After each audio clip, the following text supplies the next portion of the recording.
When a man dedicates his house as a holy gift to the Lord, the priest shall value it as either good or bad. As the priest values it, so it shall stand. And if the donor wishes to redeem his house, he shall add a fifth to the valuation price, and it shall be his.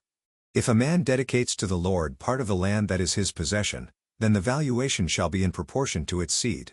A homer of barley seed shall be valued at 50 shekels of silver. If he dedicates his field from the year of Jubilee, the valuation shall stand, but if he dedicates his field after the Jubilee, then the priest shall calculate the price according to the years that remain until the year of Jubilee, and a deduction shall be made from the valuation. And if he who dedicates the field wishes to redeem it, then he shall add a fifth to its valuation price, and it shall remain his. But if he does not wish to redeem the field, or if he has sold the field to another man, it shall not be redeemed any more. But the field, when it is released in the Jubilee, shall be a holy gift to the Lord, like a field that has been devoted. The priest shall be in possession of it. If he dedicates to the Lord a field that he has bought, which is not a part of his possession, then the priest shall calculate the amount of the valuation for it up to the year of Jubilee, and the man shall give the valuation on that day as a holy gift to the Lord. In the year of Jubilee the field shall return to him from whom it was bought, to whom the land belongs as a possession. Every valuation shall be according to the shekel of the sanctuary. 20 gerahs shall make a shekel. But a firstborn of animals, which as a firstborn belongs to the Lord, no man may dedicate, whether ox or sheep, it is the Lord's. And if it is an unclean animal, then he shall buy it back at the valuation, and add a fifth to it, or, if it is not redeemed, it shall be sold at the valuation. But no devoted thing that a man devotes to the Lord, of anything that he has, whether man or beast, or of his inherited field, shall be sold or redeemed. Every devoted thing is most holy to the Lord.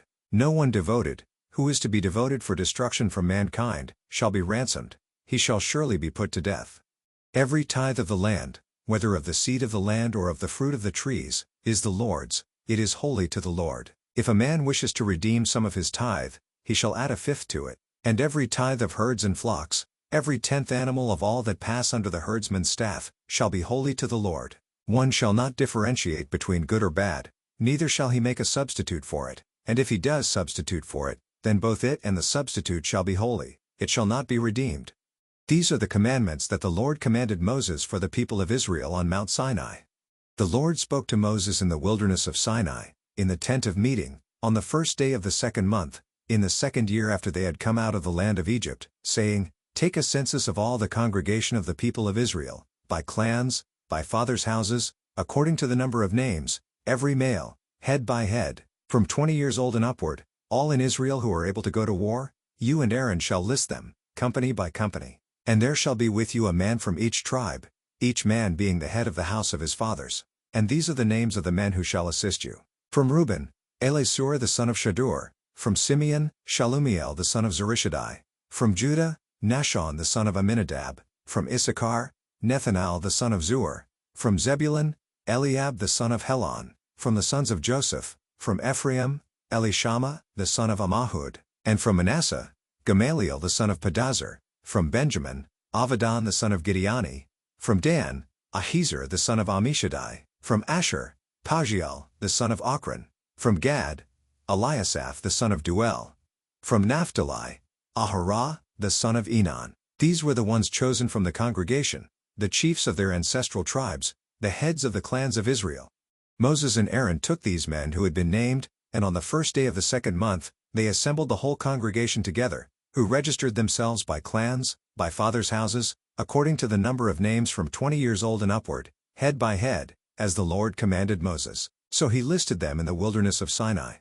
The people of Reuben, Israel's firstborn, their generations, by their clans, by their fathers' houses, according to the number of names, head by head, every male from 20 years old and upward, all who were able to go to war. Those listed of the tribe of Reuben were 46,500. Of the people of Simeon, their generations, by their clans, by their fathers' houses, those of them who were listed, according to the number of names, head by head, every male from 20 years old and upward, all who were able to go to war. Those listed of the tribe of Simeon were 59,300. Of the people of Gad, their generations, by their clans, by their fathers' houses, according to the number of the names, from 20 years old and upward, all who were able to go to war. Those listed of the tribe of Gad were 45,650. Of the people of Judah, their generations, by their clans, by their fathers' houses, according to the number of names, from 20 years old and upward, every man able to go to war. Those listed of the tribe of Judah were 74,600. Of the people of Issachar, their generations, by their clans, by their fathers' houses, according to the number of names, from 20 years old and upward, every man able to go to war. Those listed of the tribe of Issachar were 54,400. Of the people of Zebulun, their generations, by their clans, by their fathers' houses, according to the number of names, from 20 years old and upward, every man able to go to war. Those listed of the tribe of Zebulun were 57,400. Of the people of Joseph, namely of the people of Ephraim, their generations, by their clans, by their fathers' houses, according to the number of names, from 20 years old and upward, every man able to go to war. Those listed of the tribe of Ephraim were 40,500. Of the people of Manasseh, their generations, by their clans, by their fathers' houses, according to the number of names, from 20 years old and upward, every man able to go to war. Those listed of the tribe of Manasseh were 32,200. Of the people of Benjamin, their generations, by their clans, by their fathers' houses, according to the number of names, from 20 years old and upward, every man able to go to war. Those listed of the tribe of Benjamin were 35,400. Of the people of Dan, their generations, by their clans, by their fathers' houses, according to the number of names, from 20 years old and upward, every man able to go to war. Those listed of the tribe of Dan were 62,700.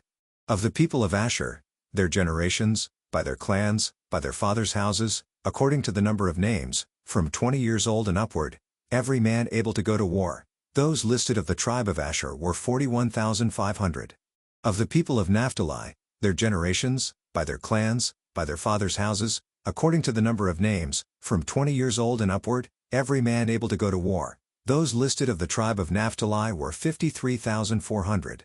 These are those who were listed, whom Moses and Aaron listed with the help of the chiefs of Israel, 12 men, each representing his father's house. So all those listed of the people of Israel, by their fathers' houses, from 20 years old and upward, every man able to go to war in Israel, all those listed were 603,550.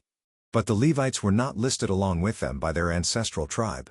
For the Lord spoke to Moses, saying, Only the tribe of Levi you shall not list, and you shall not take a census of them among the people of Israel. But appoint the Levites over the tabernacle of the testimony, and over all its furnishings, and over all that belongs to it. They are to carry the tabernacle and all its furnishings, and they shall take care of it and shall camp around the tabernacle. When the tabernacle is to set out, the Levites shall take it down, and when the tabernacle is to be pitched, the Levites shall set it up, and if any outsider comes near, he shall be put to death. The people of Israel shall pitch their tents by their companies, each man in his own camp and each man by his own standard. But the Levites shall camp around the tabernacle of the testimony, so that there may be no wrath on the congregation of the people of Israel. And the Levites shall keep guard over the tabernacle of the testimony. Thus did the people of Israel. They did according to all that the Lord commanded Moses. Mark 11, 1-25. Now when they drew near to Jerusalem, to Bethphage and Bethany at the Mount of Olives, Jesus sent 2 of his disciples and said to them, Go into the village in front of you, and immediately as you enter it, you will find a colt tied, on which no one has ever sat. Untie it and bring it. If anyone says to you, Why are you doing this? Say, The Lord has need of it, and will send it back here immediately. And they went away and found a colt tied at a door outside in the street, and they untied it. And some of those standing there said to them, What are you doing, untying the colt? And they told them what Jesus had said, and they let them go. And they brought the colt to Jesus and threw their cloaks on it, and he sat on it. And many spread their cloaks on the road, and others spread leafy branches that they had cut from the fields. And those who went before and those who followed were shouting, Hosanna! Blessed is he who comes in the name of the Lord. Blessed is the coming kingdom of our father David. Hosanna in the highest. And he entered Jerusalem and went into the temple. And when he had looked around at everything, as it was already late, he went out to Bethany with the 12. On the following day, when they came from Bethany, he was hungry. And seeing in the distance a fig tree in leaf, he went to see if he could find anything on it. When he came to it, he found nothing but leaves, for it was not the season for figs. And he said to it, May no one ever eat fruit from you again. And his disciples heard it. And they came to Jerusalem. And he entered the temple and began to drive out those who sold and those who bought in the temple. And he overturned the tables of the money changers and the seats of those who sold pigeons. And he would not allow anyone to carry anything through the temple. And he was teaching them and saying to them, "Is it not written, 'My house shall be called a house of prayer for all the nations'? But you have made it a den of robbers." And the chief priests and the scribes heard it and were seeking a way to destroy him, for they feared him, because all the crowd was astonished at his teaching. And when evening came, they went out of the city. As they passed by in the morning, they saw the fig tree withered away to its roots. And Peter remembered and said to him, "Rabbi, look, the fig tree that you cursed has withered." And Jesus answered them, "Have faith in God. Truly, I say to you, whoever says to this mountain, 'Be taken up and thrown into the sea,' and does not doubt in his heart, but believes that what he says will come to pass, it will be done for him. Therefore I tell you, whatever you ask in prayer, believe that you have received it, and it will be yours. And whenever you stand praying, forgive, if you have anything against anyone, so that your Father also who is in heaven may forgive you your trespasses." Psalm 46. To the choirmaster, of the sons of Korah, according to Alamoth, a song. God is our refuge and strength, a very present help in trouble. Therefore we will not fear though the earth gives way, though the mountains be moved into the heart of the sea, though its waters roar and foam, though the mountains tremble at its swelling. Selah. There is a river whose streams make glad the city of God, the holy habitation of the Most High. God is in the midst of her. She shall not be moved. God will help her when morning dawns. The nations rage, the kingdoms totter. He utters his voice, the earth melts. The Lord of hosts is with us, the God of Jacob is our fortress. Selah. Come, behold the works of the Lord, how he has brought desolations on the earth. He makes wars cease to the end of the earth. He breaks the bow and shatters the spear. He burns the chariots with fire. Be still, and know that I am God. I will be exalted among the nations. I will be exalted in the earth. The Lord of hosts is with us, the God of Jacob is our fortress. Selah. Proverbs 10:23. Doing wrong is like a joke to a fool, but wisdom is pleasure to a man of understanding. To be part of the community, please check the link below or go to Facebook and search Daily Hope for Revival. Please take a moment to like, share, and subscribe.